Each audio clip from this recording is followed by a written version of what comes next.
జిల్లా ధర్మవరం నియోజకవర్గంలో నిన్న అమిత్ షా అంటే చంద్రబాబు నాయుడుతో కలిసి ప్రజాగళం సభలో ఆయన పాల్గొనడం జరిగింది. సో ఎక్కడికక్కడ మొత్తం కూడా వైసీపీ ప్రభుత్వాన్ని ఎండగట్టారు. సో జగన్ అధికారంలోకి వచ్చినప్పటి నుంచి అసలు సంక్షేమం అనేది రాష్ట్రంలో జరగలేదు. సో అటు మొత్తం కూడా కేంద్రంలో మోదీ అలాగే రాష్ట్రంలో చంద్రబాబు నాయుడు వస్తే గనక సంక్షేమం అంటే ఏంటనేది మేము చూపిస్తాము, మేము కూటమిగా ఏర్పడింది కూడా ఎందుకే అని చెప్పేసి ఆయన చెప్పడం జరిగింది. సో తప్పకుండా ఇక్కడ రాష్ట్రంలో చంద్రబాబు నాయుడిని అలాగే మోదీని కూడా గెలిపించాలి అని చెప్పేసి ఆయన ప్రజలను కోరడం జరిగింది.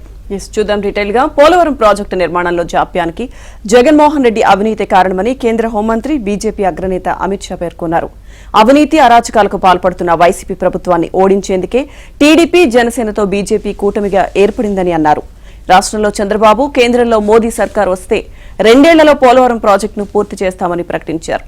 సార్వత్రిక ఎన్నికల ప్రచారంలో భాగంగా నిన్న శ్రీ సత్యసాయి జిల్లా ధర్మవరం నియోజకవర్గ కేంద్రంలో ఏర్పాటు చేసిన ప్రజాగళం బహిరంగ సభలో టీడీపీ అధినేత చంద్రబాబుతో కలిసి ఆయన పాల్గొన్నారు. జగన్ పాలనపై అమిత్ షా మండిపడ్డారు.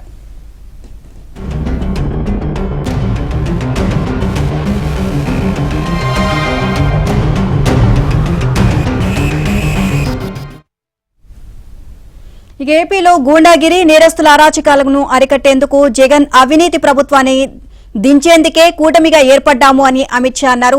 అవినీతిని పూర్తిగా అంతం చేసేందుకు, ల్యాండ్ మాఫియాను అరికెట్టేందుకు, ఏపీ రాజధానిగా అమరావతిని పునర్నిర్మించేందుకు, తిరుమల తిరుపతి వెంకటేశ్వర స్వామి పవిత్రతను కాపాడేందుకు, ఉన్నతమైన తెలుగు భాషను పరిరక్షించేందుకే కూటమిగా ఏర్పడ్డామని తెలిపారు. జగన్ సర్కార్ ఇంగ్లీష్ మీడియం పేరుతో తెలుగును అంతం చేయాలని చూస్తోంది అని, జగన్ రెడ్డి చెవులు పెద్దవిగా చేసుకుని వినాలని, బీజేపీ ఉన్నంత వరకు తెలుగు భాషను ఎవరు అంతం చేయలేరు అన్నారు. ఇదే అంశానికి సంబంధించి మరింత సమాచారాన్ని కరెస్పాండెంట్ సురేష్ నాడికి తెలుసుకుందాం.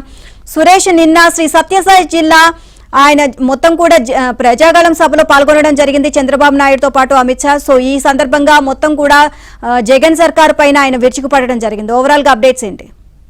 వైసీపీ అధినేత ముఖ్యమంత్రి జగన్మోహన్ రెడ్డిపై కేంద్ర హోంమంత్రి బీజేపీ అగ్రనేత అమిత్ షా నిప్పులు చెరిగారు. శ్రీ సత్యసాయి జిల్లా ధర్మవరంలో నిర్వహించిన ప్రజాగళం సభకు టీడీపీ అధినేత చంద్రబాబుతో కలిసి అమిత్ షా హాజరయ్యారు. అమిత్ షా ప్రసంగం మొత్తం కూడా జగన్మోహన్ రెడ్డి అవినీతి పాలనపై ఇక్కడికక్కడ విరుచుకుపడ్డారు. జగన్మోహన్ రెడ్డి అవినీతి వల్లే ఏదైతే ఆంధ్రప్రదేశ్ లో పోలవరం ప్రాజెక్టు నిర్మాణం జాప్యం జరుగుతుందన్నారు. ముఖ్యంగా ఆంధ్రప్రదేశ్ రాష్ట్రంలో గుండాగిరి, అరాచకం ఎక్కువ రాజ్యం వెళుతుంది జగన్మోహన్ రెడ్డి అంటూ తీవ్ర స్థాయిలో విమర్శించారు. ఆంధ్రప్రదేశ్ రాష్ట్రంలో వైసీపీ అధినేత జగన్మోహన్ రెడ్డి గుండాగిరిని, అరాచకాలను అంతం చేసేందుకే టీడీపీ జనసేనతో కలిసి బీజేపీ కూటమిగా ఏర్పడ్డామని, ఆంధ్రాలో అవినీతి ప్రభుత్వాన్ని దించడానికి కూటమిగా ఏర్పడినట్లు కూడా స్పష్టం చేశారు. దీంతో పెద్ద ఎత్తున ధర్మవరం ప్రజల్లో అమిత్ షా చేస్తున్న ప్రసంగానికి పెద్ద ఎత్తున స్పందన లభించింది.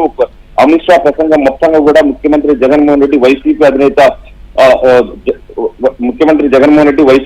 జగన్మోహన్ రెడ్డిని టార్గెట్ గా చేసుకుని పూర్తి స్థాయిలో విరుచుకుపడ్డారు. ఆంధ్రాలో అవినీతి ప్రభుత్వాన్ని ఖచ్చితంగా దించి చూడతామంటూ కూడా చెప్పారు. ఇదే సందర్భంలో ఏపీకి, ఆంధ్రప్రదేశ్ రాష్ట్రానికి అమరావతిని రాజధానిగా ఉంటుంది, అమరావతిని రాజధానిగా ఏర్పాటు చేయడానికి కూటమిగా ఏర్పడ్డామని, ముఖ్యంగా ఆంధ్రప్రదేశ్ రాష్ట్రంలో తిరుపతి వెంకటేశ్వర స్వామి పవిత్రతను కాపాడుతాం, తెలుగు భాషను రక్షిస్తామంటూ కూడా చెప్పారు.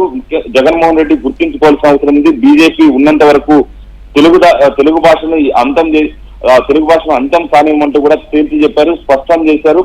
పోలవరం ఆంధ్రప్రదేశ్ కు జీవనాడ లాంటిది. ముఖ్యంగా వైసీపీ ప్రభుత్వంలో పోలవరం ఎక్కడికక్కడ ముఖ్యమంత్రి జగన్మోహన్ రెడ్డి అవినీతి వల్ల కూడా పోలవరం ప్రాజెక్టు నిర్మాణం ఆగిపోయింది. పోలవరానికి జాతీయ హోదా ఇవ్వడంలో బీజేపీ కీలక పాత్ర పోషించింది. ఖచ్చితంగా పోలవరం నిర్మాణాన్ని కూడా పూర్తి చేస్తామంటూ కూడా తేల్చి చెప్పారు. ఖచ్చితంగా ఏపీలో చంద్రబాబు, కేంద్రంలో ప్రధాని నరేంద్ర మోడీ సర్కార్ వస్తే 2 సంవత్సరాల్లోనూ పోలవరం ప్రాజెక్టు నిర్మాణాన్ని పూర్తి చేస్తామంటూ కూడా స్పష్టం చేశారు.